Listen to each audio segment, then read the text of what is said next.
अगर ये आपके अंदर भाव आ जाएगा, लक्षण आ जाएंगे, तो आपको भगवान अपनी तरफ से आके दर्शन दे देंगे।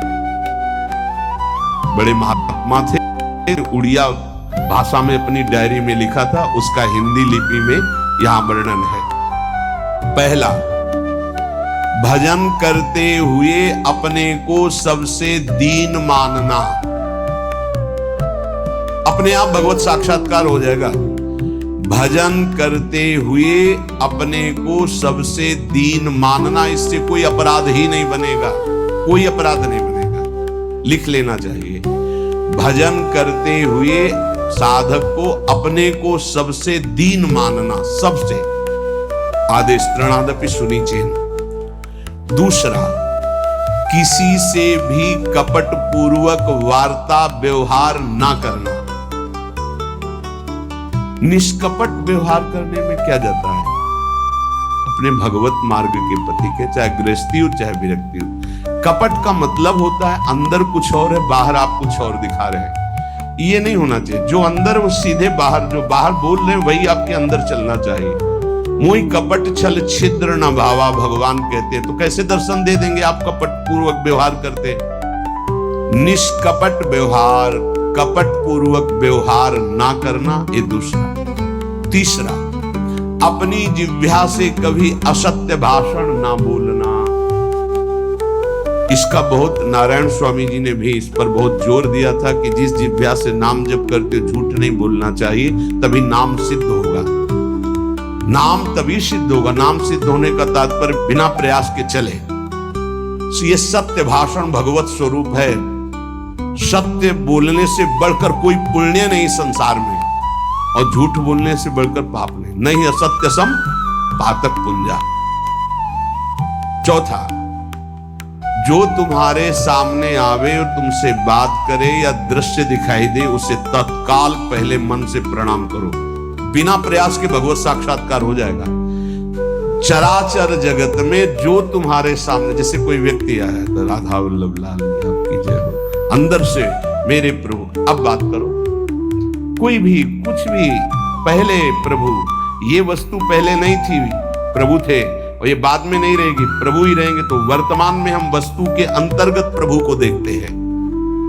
पांचवा, न मेरा तन है, न मेरा मन है, न मेरा धन है, न मेरे प्राण है, ये मैंने सब कुछ प्रभु को समर्पित कर दिया। धैर्य पूर्वक देखिए। अब आपको क्या चिंता रह गई? जब तन प्रभु को दे दिया, मन प्रभु को दे दिया, अपना सर्वस्व प्रभु को दे दिया, तो बोले इसका फल क्या मिलेगा? ये यथा माम प्रपद्यन्ते तास्ततैव भजाम्यहम्। प्रभु अपना सर्वस्व आपको दे देंगे, अनुभव में आ जाएगा। प्रभु अपने आप को दे देंगे। अति उदार, करुणा वरुणालय प्रभु। अगर आप थोड़ा सा भी अपनापन करेंगे तो उनका थोड़ा सा अपनापन बहुत बड़ा होता है। अपने तन, मन, धन, सर्वस्व पर अपना अधिकार न करके अपने प्रभु का अधिकार। छठवां, एकमात्र पूर्ण श्रद्धा अपने आराध्य देव में, मेरी लाडली, मेरे प्रियालाल। सातवां, सदैव पराधीन रहना। अगर गुरुदेव के अधीन हो, इष्ट देव के अधीन हो, तो माया तुम्हें अधीन नहीं कर पाएगी। अगर इष्ट देव और गुरुदेव की अधीनता स्वीकार नहीं करोगे तो माया अधीन कर लेगी। हमेशा अपने को पराधीन देखना कि मैं स्वतंत्र नहीं हूं। ये तन मन प्राण इष्ट देव गुरुदेव को समर्पित है। मैं वही करूंगा जो आज्ञा कर रहे हैं, उनके विपरीत नहीं कर सकता। अब आप देखो, विपरीत करते हो कि आपको याद आता है कि मेरा शरीर गुरुदेव की धरोहर है, मैं इसके द्वारा कोई अनाचार, दुराचार, कोई गलत चेष्टा, मेरा मन गुरुदेव की धरोहर है, इष्ट देव की धरोहर, इससे हम गलत चिंतन नहीं कर सकते। मेरा धन गुरुदेव की धरोहर, इससे हम गलत व्यवहार नहीं कर सकते। मेरे प्राण गुरुदेव को समर्पित, इसलिए हर श्वास मंत्र जपेंगे, बिना बुलाए भगवान दर्शन दे जाएंगे। आठवां, आराध्य देव के सिवा अपना कोई नहीं है, ये हृदय में बैठा लेना। अपने वास्तविक है तो आराध्य देव ही अपने हैं। नवा, अपने आराध्य देव के अनन्य चिंतन के सिवा और कोई चिंतन ना होने पावे। दसवां, अपने आराध्य देव से जो गुरुदेव ने संबंध दिया है हर समय उसकी स्मृति रहना। क्या रहती है स्मृति? मैं श्री जी की सखी हूं, दासी हूं, उनकी परिचर्या में हमारा जीवन समर्पित है, मैं उनकी दासी हूं। कभी सोचते हो आप?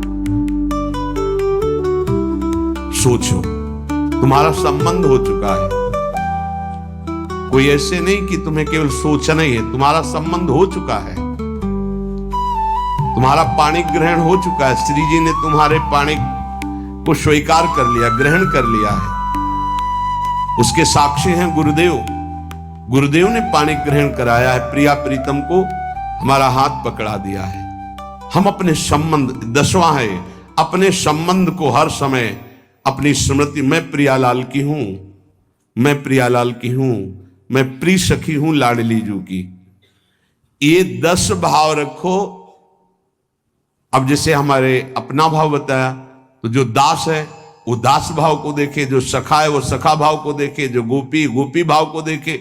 अपने स्वरूप को संबंध से चिंतन करना। हमारा स्वरूप क्या है? सहचरी बपू, मैं श्री जी की निज दासी हूं। कई बार दिन में आता है आप लोगों के?